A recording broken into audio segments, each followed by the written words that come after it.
The phone kept vibrating. On the kitchen counter while the kettle screamed itself dry. I didn't touch either. Her name lit the screen. Again. Then stopped. I watched the steam fog the window, watched my reflection fracture and reform. The house smelled like metal and burned water. My pulse stayed obedient. Slow, measured, as if my body already knew this moment had been rehearsed. When I finally answered, she didn't say my name. She said his. Not out loud, not directly, just a pause too long, a breath that didn't belong to me. I hung up before she could correct herself. That was when I understood the geography of betrayal. It isn't a place.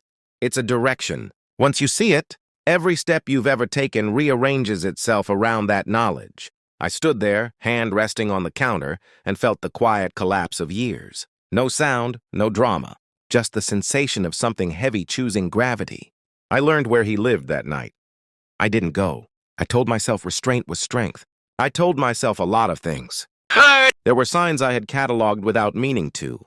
The way she shielded her phone like it was cold. The way she laughed in rooms I wasn't in.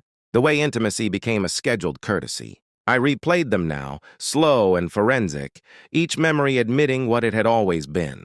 I didn't accuse. Accusations are for people who need answers. I already had a direction. I slept beside her and counted her breaths. I memorized the timing. I imagined how easily a person can live two lives if both are fed regularly. In the mornings, I kissed her forehead and tasted someone else's hours. Denial didn't come. Shock didn't either. Just clarity. I watched her pack lunches with hands that had learned new rituals. I listened to her talk about traffic, about work, about nothing. The performance was flawless. That hurt more than the lie itself. It meant she believed I was invisible. I became very attentive after that. Not suspicious, interested. I moved quietly. Permissions, logs, backups, a shadow with a filing system. I didn't read messages at first. I read timestamps. I mapped absences. I learned how often desire repeats itself when it thinks it's safe. I ran numbers before I ran words. Cross-referenced locations with alibis. Found the seam where stories are stitched too tightly. I smiled more. I asked about her day with the patience of someone already done asking questions. Inside, the storm learned discipline. His name appeared in a billing statement disguised as a business expense. His address surfaced through a mutual connection who didn't know they were a witness. I held myself back then. Weeks. I practiced restraint like a religion. I told myself I was choosing dignity. What I was choosing was precision.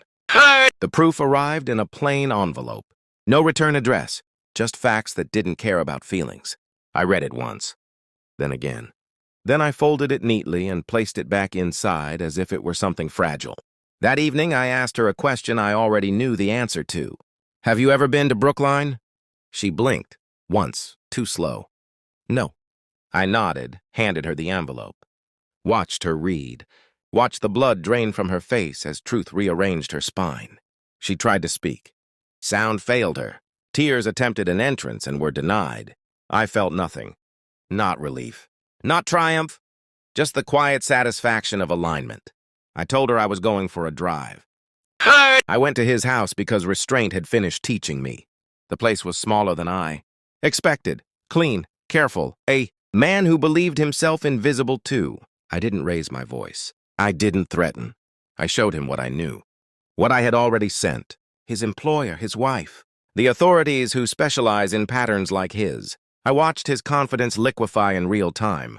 4 hours later, he was in an ambulance for reasons that had nothing to do with my hands. Consequences can be very efficient when introduced properly. She learned in the hospital. I wasn't there. I didn't need to be. When she entered the room, she saw what I had done to him without seeing me at all. His fear did the explaining. The monitors sang their thin mechanical lullabies. He couldn't look at her. She understood then that the ground she stood on had shifted permanently. Terror suits betrayal when it finally meets reality. I sit alone now. The house is quiet again, not the fragile quiet from before. A cleaner one, earned. I don't hate her. Hate requires investment. I withdrew everything. What remains is control and distance. Some truths don't ask to be forgiven. They ask to be acknowledged. I acknowledge everything.